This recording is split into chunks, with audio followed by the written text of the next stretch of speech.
Engineer Ali Mirza साहब की हर चीज़ को छोटा छोटा जो है वो ढूंढ के उसको क्रिटिसाइज़ किया जा रहा होता है। लोग बाकायदा सेलिब्रेट कर रहे हैं कि फ़लाँ शख्स के ऊपर इतनी संगीन नौयत की दफ़ात लगी हैं। इनके जो मुखालफिन थे, जो इख्तलाफ रखते थे, वो बाकायदा गालियाँ, बाकायदा जो है वो तस्वीरें बिगाड़ के ऊपर जो उनको समझ आ रहा है वो लिख रहे हैं। क्या वाकई इंजीनियर मिर्ज़ा मोहम्मद अली फ़िरका वारियत को हवा देते हैं या फिर ये इख्तलाफात की बुनियाद पर उनको निशाना बनाया जाता है? कुछ अर्सा पहले भी एक लफ्ज़ ऐसा इस्तेमाल किया था कि यहूदी ये कहा करते थे।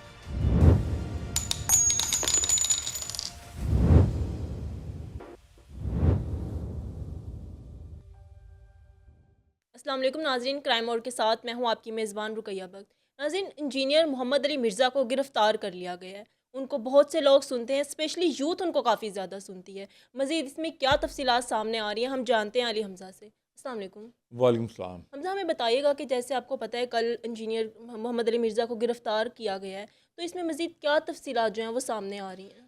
इंजीनियर मोहम्मद अली मिर्ज़ा आपको पता है एक स्कॉलर हैं बिल्कुल, और बहुत बड़ी तादाद में लोग उन्हें सुनते हैं। सुनते हैं। उनकी एक बहुत बड़ी ऑडियंस है और जहाँ पे उन्हें बहुत से लोग पसंद करते हैं, हुँ, वहाँ पे बहुत बड़ी तादाद में लोग क्रिटिसाइज़ भी उनसे करते हैं। इख्तलाफ भी करते हैं और बाकायदा बिल्कुल। दुश्मनी की हद तक इख्तलाफ करते हैं।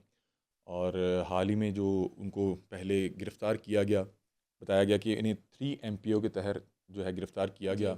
और जो इनके चाहने वाले थे हुँ, और जो इनकी टीम से मेरा रब्ता हुआ, तो उन्होंने बताया कि ये एक तरह से हिफाजती हिरासत है, हुँ, जिसमें 3 MPO के तहत आप अच्छा। किसी भी शख्सियत को जो है रिटेन कर सकते हैं। ये हुँ, कानून जो है रियासत को इख्तियार देता है जी। कि अगर आपको लग रहा है कि इस शख्स की जान को ख़तरा है हुँ, या इसके कहे गए अल्फाज की वजह से किसी का किसी की दिल जान आज़ारी हो सकती हुँ, है या ये इसकी कही गई बात इन्फ्लुएंस कर सकती है, जी। तो आप उस शख्स को 3 MPO के तहत जो है रिटेन कर लेते हैं। और ये पहली बार नहीं हुआ, इससे पहले बहुत से सियासी शख्सियात या बहुत से ऐसे लोग हुँ, जिनके हवाले से कुछ ना कुछ ये खदशा पाया जाता था जी, कि इनकी कही गई बात जो है नक्शे अमन का बायस बन सकती है, तो अच्छा। उसको 3 MPO के तहत जो है हुँ, गिरफ्तार कर लिया जाता था और उसको अपनी हिरासत में रखा जाता जी, था। अब जो मेरी इनकी टीम से बात हुई है, इंजीनियर मोहम्मद अली मिर्ज़ा, मैं इनका 2 बार इंटरव्यू करने हुँ, गया, उसके अलावा भी इनसे अक्सर रब्ता रहा, इनकी टीम से भी रब्ता रहा। तो मैं सलाब ज़दगान के लिए कुछ जो है वहाँ कवरेज के लिए गए हुँ, थे, कुछ एहतियात लेके। जी, तो वहाँ से वापस आ रहा था तो सोशल मीडिया पे मेरे सामने एक खबर आई कि इंजीनियर मोहम्मद अली मिर्ज़ा को गिरफ़्तार कर लिया गया। बिल्कुल। अब जो खबर मेरे सामने से गुज़री वो एक ऐसे पेज ने लगाई हुई थी जो इंजीनियर साहब के मुखालफिन या इख्तलाफ रखता था और वो अच्छा। बाकायदा इसको सेलिब्रेट कर रहा था। हुँ, पहले मुझे लगा कि सोशल मीडिया पे चूँकि कोई भी चीज़ ऐसे वायरल कर दी हुँ, जाती है, कोई चेक एंड बैलेंस उस तरह से नहीं है। तो मुझे लगा कि शायद कोई जो है चाहता है कि गिरफ़्तार फ़ेक हो जाए और वो अपने जज़्बात लिख रहा है। आपको लगा कि फ़ेक न्यूज़ हाँ, है। मुझे लगा तो सबसे बेहतर जो तरीक़ेकार है किसी भी हुँ, ख़बर को तस्दीक करने का, तो वो जी, ये है कि आप मुतल्लिक़ा लोगों से रब्ता करें। जी, तो मैंने इंजीनियर अली मिर्ज़ा साहब जो हैं, उनकी जो टीम है उनसे हुँ, रब्ता किया। तो इनकी टीम ने उस वक़्त फ़ोन नहीं उठाया, अच्छा। क्योंकि उस वक़्त ये तकरीबन गिरफ़्तारी वाला प्रोसेस हुँ, चल रहा था और इनकी टीम इनके साथ मौजूद थी। अच्छा। कोई 15-20 मिनट या बाद या आधे घंटे बाद मुझे इनकी टीम की जानिब से दोबारा रब्ता किया हुँ, गया और मैंने उनसे पूछा कि मैंने सोशल मीडिया पे देखा है कि इंजीनियर अली मिर्ज़ा साहब को गिरफ़्तार कर लिया गया है। जी, तो उन्होंने इस हवाले से तस्दीक की कि उनकी गिरफ़्तारी हो गई है। हुँ, मैंने उनसे पूछा कि इनके ऊपर कोई मुकदमा दिया गया है? उन्होंने कहा नहीं, नहीं अली भाई, मुकदमा कोई नहीं दिया गया। इन्हें 3 MPO ऑर्डर के तहत जो है गिरफ़्तार गिरफ़्तार किया गया किया है। गया। और मैंने पूछा कि क्या इनको गिरफ़्तार अकेडमी से आके किया गया? हुँ, उनके मुताबिक जो इनकी टीम है उन्होंने बताया इन्हें जो है अकेडमी से गिरफ़्तार हुँ, नहीं किया गया। उन्होंने कहा कि इंजीनियर अली मिर्ज़ा साहब को बुलाया गया था। हुँ, जैसे किसी को आप दावत देते हैं कि आप जी, आके मिलें या आप आके खाना खाएँ। तो ये जब वहाँ मिलने गए तो वहाँ पे इन्हें बताया गया कि आपको हिरासत में लिया जा रहा है अच्छा। 3 MPO के तहत हुँ, और आपको 30 दिन के लिए हुँ, डिस्ट्रिक्ट जेल जो है जेहलम, वहाँ मुंतकिल किया जा रहा है। अच्छा। अब उसी रोज़ जो इनके इनसे इख्तलाफ रखते हैं, जो इनका हुँ, मुखालिफ धरा है, जिसमें जो है बड़े जय्यद उलमा हैं, जो इनसे इख्तलाफ रखते हैं, बिल्कुल। वो इनके हवाले से मुख्तलिफ जो है वो फ़तवे भी दे चुके थे। मतलब कि आसिफ़ जलाली साहब ने कहा हुँ, कि आपको पता है इनका हाल ही में एक क्लिप वायरल हुआ था जिसमें ये बता रहे थे कि फ़लाँ लोग का ये अकीदा या वो ये राय रखते हैं। जी, वो वायरल हो गया। हुँ, इनके जो मुखालिफ ज़रा वो तो इनकी वैसे ही जो इनकी जारहाना अंदाज़ है बयान करने का, हुँ, उसमें मुख्तलिफ चीज़ें ढूँढ के आपने अक्सर देखा है। जी। कभी किसी कोई ना कोई चीज़ जो है वायरल ही हो रही वर्ड होती को है। पकड़ लेंगे या कभी कोई ऐसा ही तलफ़्फ़ुज़ है। की गलती को पकड़ लेंगे या कोई भी चीज़, मतलब कि हुँ, बाकायदा तौर पे पेजेस चलते हैं जिसमें इंजीनियर अली मिर्ज़ा साहब की हर चीज़ को छोटा-छोटा जो है वो ढूँढ के उसको क्रिटिसाइज़ किया जा रहा होता है। हुँ, तो तो अब उनको एक ऐसी जो चीज़ जब सामने आई जो वायरल हो गई, तो उन्होंने उस पर बड़ा शदीद रद्द-ए-अमल दिया और जो है आसिफ जलाली साहब ने तो बाकायदा फतवा दे दिया। और दीगर जो उलमा कराम थे वो भी जो है वो प्रेस कॉन्फ्रेंसेस कर रहे थे और एक रियासत पे बहरहाल प्रेशर तो बिल्ड हो रहा था। जी। इंजीनियर अली मिर्ज़ा साहब की टीम के मुताबिक उनको कहा गया कि आप तकरीबन 1 माह अकेडमी में ना आएँ अच्छा। और अपने बयान रिकॉर्ड ना करवाएं, जिस पे इंजीनियर अली मिर्ज़ा साहब की जो टीम है उनके मुताबिक उन्होंने मना कर दिया था। अच्छा। और उसके बाद ये बुलावा आया कि आप मिलने आएँ। हम्म।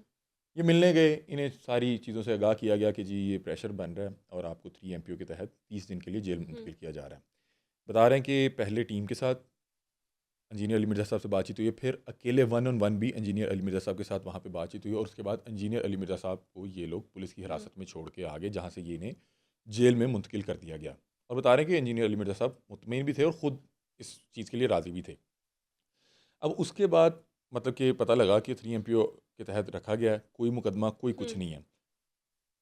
तकरीबन इनको हिरासत में लिए जाने के 10 या 12 घंटे के बाद इन पे संगीन नौयत का जो है मुकदमा दर्ज हुआ है, जिसमें 295C की दफ़ात भी शामिल है। अल्लाह ताला हर शख्स को जो है महफूज रखे, अल्लाह ताला हर शख्स को जो है इस तरह के अल्फाज की अदायगी से भी जो है बाज रखे। अल्लाह ना करे कोई भी शख्स जो है ऐसी मुक़द्दस हस्तियों के मुतालिक कोई भी नाज़ेबा गुफ्तगू करे, कोई भी ऐसी जो है वो अल्फाज का चुनाव करे, और अल्लाह ताला हर शख्स को इस तरह की दफ़ात से महफूज रखे। तो बहरहाल बड़ी संगीन नौयत की दफ़ात हैं वो, उसके साथ उन दफ़ात के साथ जो है इन पे मुकदमा दर्ज हुआ। जब इन पे मुकदमा दर्ज हुआ तो मैंने दोबारा इनकी टीम से रब्ता किया और मैंने यानी कि इस हवाले से तस्दीक की, तो उन्होंने कहा जी इस हवाले से मुकदमा दर्ज हो चुका है। अब जो इस मुकदमे के मुद्दई मुकदमा है वो हैं हुमैर अली कादरी। हुमैर अली कादरी से मेरी 2 साल पहले मुलाकात हुई थी और मैंने तब इनका इंटरव्यू किया था। तब भी इनका इंजीनियर अली मिर्ज़ा साहब के साथ ही कोई तनाज़ा था और उस वक्त कोई साहब थे, उन्होंने इंजीनियर साहब के कत्ल के हवाले से कोई फतवा दिया था। अच्छा। तब हमने इंजीनियर साहब का भी इंटरव्यू किया था और उन लोगों का भी इंटरव्यू किया था। वहाँ पे हुमैर अली कादरी से मेरी मुलाकात हुई थी और तब हमने इनका इंटरव्यू भी किया था। अब 2 साल बाद जब ये क्लिप वायरल हुआ तो उसी शख्स ने, उसी साहब ने इनके ख़िलाफ़ जो है वो FIR की दरख्वास्त की और जिस पे इनके ऊपर ये इस संगीन दफ़ा के साथ मुकदमा दर्ज हो गया। इस मुकदमे के दर्ज होने से पहले जिस रोज़ गिरफ़्तारी हुई है, मुझे एक अननोन नंबर से फ़ोन आता है। मेरे पास क्योंकि मैंने मोबाइल चेंज किया था तो बहुत से नंबर जो हैं उसमें सेव नहीं थे। मैंने उठाया तो उन्होंने बताया कि मैं हुमैर अली कादरी बात कर रहा हूँ। मैंने कहा अच्छा, मेरे जहन में नहीं था उनका नाम। उन्होंने बताया कि आपको याद होगा आप एक बार गुजरात आए थे, वो फ़लाँ फ़लाँ इंटरव्यू किया था। मैंने कहा हाँ हाँ हाँ, अब मुझे थोड़ा सा याद आ गया। अब तब तक मुकदमा दर्ज नहीं हुआ था। उन्होंने कहा कि ये जो अभी हालिया गिरफ़्तारी हुई है इसमें हम लोगों ने बड़ी जो है वो मेहनत और हमारी बड़ी काविश है, हमारा बड़ा अमल दखल है, तो आप मेरा इस हवाले से मौक़िफ़ लें, इंटरव्यू करें। मैंने उन्हें बताया कि मैं तो इस वक्त सवात हूँ, तो मेरे पास कोई ऑनलाइन कोई इस तरह की कोई चीज़ तो नहीं है कि मैं आपका इंटरव्यू करूँ। तो उसके तकरीबन 24 घंटे के बाद मुकदमा दर्ज होता है और फिर जब मैं देखता हूँ मुद्दई मुकदमा, तो वो साहब थे, उन्होंने मुझे उस वक्त तक नहीं बताया था कि मैं ही मुद्दई बनने जा रहा हूँ या मैंने कोई दरख्वास्त दे रखी है। अब ये जो उन पे मुकदमा दर्ज हुआ है इंजीनियर मोहम्मद अली मिर्ज़ा साहब पे, इसके दर्ज होने के बाद मैंने एक चीज़ सोशल मीडिया पे देखी जिसका मुझे बड़ा अफसोस हुआ कि लोग बाकायदा सेलिब्रेट कर रहे हैं कि फ़लाँ शख्स के ऊपर इतनी संगीन नौयत की दफ़ात लगी हैं। मैं कह रहा हूँ कि अल्लाह ताला हर शख्स को महफूज रखे, किसी भी मुक़द्दस हस्ती के मुतल्लिक कोई भी जो है नामुनासिब अल्फाज के इस्तेमाल से अल्लाह ताला हर शख्स को महफूज रखे और अल्लाह ताला हर शख्स को महफूज रखे इस तरह की संगीन नौयत की दफ़ात से भी। अब मुझे बड़ा अजीब लगा कि इतनी संगीन नौयत की किसी पे दफ़ात लगी हैं और लोग सेलिब्रेट कर रहे हैं। लोग जो है इनके जो मुखालफिन थे, जो इख्तलाफ रखते थे, वो बाकायदा गालियाँ, बाकायदा जो है वो तस्वीरें बिगाड़ के ऊपर जो उनको समझ आ रहा है वो लिख रहे हैं और जो इनके चाहने वाले थे वो इस हवाले से इज़हार अफ़सोस भी कर रहे हैं और इनके हक़ में जो है कैंपेन भी चला रहे हैं। अब चूँकि मुकदमा दर्ज हो चुका है और ये अब मामला जाएगा अदालत में। अदालत में देखें कि जाके जो लोग मुद्दई मुकदमा है उन्हें ये साबित करना पड़ेगा कि इंजीनियर साहब ने कोई नामुनासिब अल्फाज इस्तेमाल किए हैं और इंजीनियर साहब को वहाँ पे जो है मौका दिया जाएगा कि वो अपनी सफाई में अपने आप को जो है वो बेगुनाह साबित करें कि उनसे कोई जो भी उन्होंने बात की है उनके, ज़ाहिर सी बात है कि इस हवाले से उन्होंने एक अपनी जस्टिफिकेशन के हवाले से भी वीडियो रिकॉर्ड करवाई थी और वहाँ पे भी अदालत के रूबरू भी वहाँ पे मुझे लगता है कि अदालत चूँकि इस तरह का मामला है, तो वहाँ पे बहुत से उलमा कराम को वहाँ पे मेरा ख्याल है सुनने के लिए भी शायद बुलाया जाए। तो बहरहाल अब तो मामला कोर्ट में है और वहाँ पे जो है मुद्दई है उसको साबित करना है कि इनसे गलती हुई है, इन्होंने गलत अल्फाज का चुनाव किया है और इन्हें जो है साबित करना होगा कि मैंने कोई गलत अल्फाज का चुनाव किया या नहीं किया या उसके पीछे क्या वजह थी, क्योंकि वो ये कहते हैं कि मैं किसी के हवाले से बता रहा हूँ कि फ़लाँ लोगों का ये अकीदा है। तो बहरहाल अब तो मामला अदालत में है और मुझे एक चीज़ जो लगती है कि जो इनकी गिरफ्तारी और ये जो 3 MPO और ये सारा मामला हुआ है, वो इसलिए भी हुआ है, ये मेरा एक नाक़िस तजज़िया है। मतलब कि जो पहले मैं आपको बता रहा था वो तमाम फैक्ट्स और हक़ाइक़ थे जो कि मुझ तक उनकी टीम से या मुखालिफ जो उनका पार्टी से पता लगा वो आप तक दिए।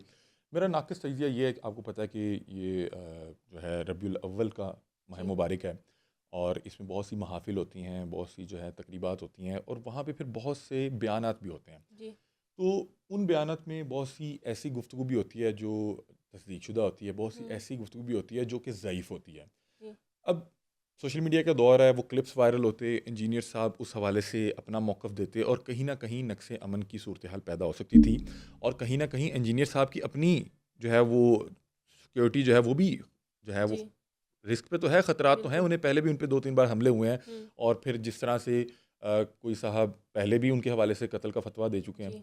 और दोबारा भी मतलब कि इनका जो मुखालिफ जो हैं, जो इनसे इख्तिलाफ़ रखते हैं, वो इनसे मतलब कि शदीद नफ़रत की हद तक इनकी दुश्मनी चलती है। मतलब कि आपने सोशल मीडिया पे देखा तो है। तो मेरा ख़्याल है कि रियासत ने पहले इन्हें कहा कि आप 1 महीना ये हुँ। जो माह मुबारक है, रबीउल अव्वल है, इसमें आप ना बयानात रिकॉर्ड करें, जी। क्योंकि बयान रिकॉर्ड करेंगे उसमें वो अगर कोई ज़ईफ़ बात कर रहा है वो उस हवाले से इख्तिलाफ़ी बताएँगे बयानात। तो कहीं न कहीं कुछ ना कुछ जो है वो इख्तिलाफ़ी सूरत हाल पैदा हो सकती है। तो मेरा ख़्याल है कि रियासत का ये ख़्याल था कि 1 महीना थोड़ा-सा इन्हें जो है कस्टडी स्क्रीन में से लें। रोका जाए और इन्हें कहा जाए कि आप खुद 1 महीना कहीं पे खामोशी इख्तियार करें। हुँ। लेकिन जब उन्होंने मानने से इनकार किया तो फिर रियासत ने उन्हें अपनी जो है अपनी कस्टडी। तहवील में रखा और तहवील में लेने के बाद शायद वो ये चाह रहे हैं कि अब जेल में तो ज़ाहिर-सी बात है कि कैमरास तो नहीं होंगे। हुँ। तो शायद मेरा ख़्याल है कि कुछ अरसा इन्हें वहाँ पे रहना पड़ेगा और उस दौरान जो अब मुकदमा है, वो जब मजिस्ट्रेट के सामने पेश होंगे और अदालत में पेश होंगे जज के सामने, तो वहाँ पे मेरा ख़्याल है कि उनके पास इल्म और दलील तो है। हुँ। आप उनसे इख्तिलाफ़ कर सकते हैं बहुत सी चीज़ों में। मैं खुद ये कभी-कभी मैंने इस हवाले से बहुत से लोगों से जब बात की तो वो ये कहते हैं कि उनका जो तर्ज़ गुफ्तगू है वो थोड़ा-सा अगर सॉफ्ट हो जाए तो वो हो सकता है कि हुँ। ज़्यादा लोग उनकी बात सुनें। तो बहरहाल मतलब कि इख्तिलाफ़ात एक तरफ रह अच्छा, गए। क्या वाक़ई इंजीनियर मिर्ज़ा मोहम्मद अली फ़िरका वारियत को हवा देते हैं या फिर ये इख्तिलाफ़ात की बुनियाद पर उनको निशाना बनाया जाता है? देखें कि जो हमने उनके जितने भी इंटरव्यूज़ किए या जितने भी लोगों ने उनसे जी। इंटरव्यू किया तो वो तो कहते हैं कि मैं तो हर तरह के जो अकायद हैं उनके पीछे नमाज़ पढ़ सकता हूँ और मेरे लिए तमाम लोग जन्नती हैं। हुँ। तो वो कहते हैं कि मैं तो किसी फ़िरके के हवाले से तो वो बात नहीं करते। वो बहुत सी ऐसी चीज़ों पे बात करते हैं कि जो कि ज़ईफ़ हैं, मतलब कि और लोगों में बहुत ज़्यादा उसको डिस्कस किया जाता है या बहुत सी ऐसी चीज़ों के हवाले मतलब कि इन्हीं किताबों से देते हैं जो कि मुख्तलिफ़ अकायद के लोगों के यहाँ जो उनका अपना टेक्सचर है। तो बहरहाल उस पे जब वो कोई ऐसी बात करते हैं, किसी को इस हवाले से निशानदेही करते हैं, तो बहुत से लोग जो हैं उससे जो है उसको पॉज़िटिवली लेते हैं, बहुत से हुँ। लोग जो है नेगेटिवली लेते हैं। तो बहरहाल अभी तो ये मामला है और बाकायदा तौर पे अभी आप ये देख सकते हैं कि उनके जो मुखालफिन हैं, जो उनसे इख्तिलाफ़ रखते हैं, वो तो बाकायदा इस चीज़ को सेलिब्रेट हुँ। कर रहे हैं। इस पे जो पोस्ट इस तरह की लगा रहे हैं और इस पे जश्न मना रहे हैं कि फ़लाँ साहब के ऊपर जो है इतनी संगीन नौयत की दफ़ा लगी है और दूसरी तरफ इनके जो अपने स्टूडेंट्स हैं वो इस हवाले से जो है इनके हक़ में कैंपेन भी चला रहे हैं। अच्छा, आ जाएँगे। इनकी गिरफ़्तारी के बाद सोशल मीडिया पर अवाम का कैसा रिएक्शन देखने को मिला है? अवाम को आपको बताया कि मिला-जुला रिएक्शन है। हुँ। इनकी बहुत बड़ी ऑडियंस है। इन्हें पाकिस्तान के बाहर इंडिया में भी देखा जाता है और इन्हें मुख्तलिफ़ ममालिक में देखा जाता जी। है। इनकी बहुत ऑडियंस है और मैंने जहाँ तक महसूस किया या मुख्तलिफ़ लोगों से बात की, इनकी दलील भी बड़ी स्ट्रॉन्ग होती है। हुँ। जिस भी चीज़ पे बात कर रहे होते हैं, इनके पास वो एविडेंस और वो चीज़ें होती हैं। लेकिन फिर बात बता रहा हूँ कि इनका जो अंदाज़े गुफ्तगू है, जो बयान करने का तरीका है, वो बड़ा जारहाना है हुँ। और अक्सर इन पे जो ज़्यादा तनकीद की जाती है, वो इसी वजह से इसी की हवाले जाती से है। की जाती है कि इन्होंने कुछ अर्सा पहले भी एक लफ़्ज़ ऐसा इस्तेमाल किया था कि यहूदी ये कहा करते थे। हुँ। तो जब मैंने उनसे बात पूछी तो वो ये कहते थे कि अगर आप कोई किस्सा सुना रहे हैं या अगर आप कोई शख्स को किसी फ़लाँ जो है वो एक वाक़ये के हवाले से गुफ्तगू कर रहे हैं तो आपको बताना पड़ेगा कि उस वक़्त क्या माहौल था या क्या हालात थे। तो वो ये कहते हैं कि मैं ये अपने अल्फाज तो नहीं कह रहा, मैं तो आपको ये बता रहा हूँ कि उस वक़्त किन तब क्या हालात में होता था। किन चीज़ों का सामना करना पड़ रहा था। तो बहरहाल उनके उस वर्ड से लोगों ने तब भी ये कहा कि अल्फाज का चुनाव बेहतर हो सकता था। और इसमें भी देखा जाए तो वो बात किसी दूसरी कम्युनिटी के हवाले से कर रहे हैं कि फ़लाँ लोगों का ये अकीदा है। तो अब देखें कि मेरा ख़्याल है कि वहाँ पे जाके मेरा जहाँ तक ज़ाती तौर पे ख़्याल है कि वहाँ पे वो दलीलों के साथ शायद अपनी जो है बेगुनाही साबित करने में कामयाब हो जाएँगे।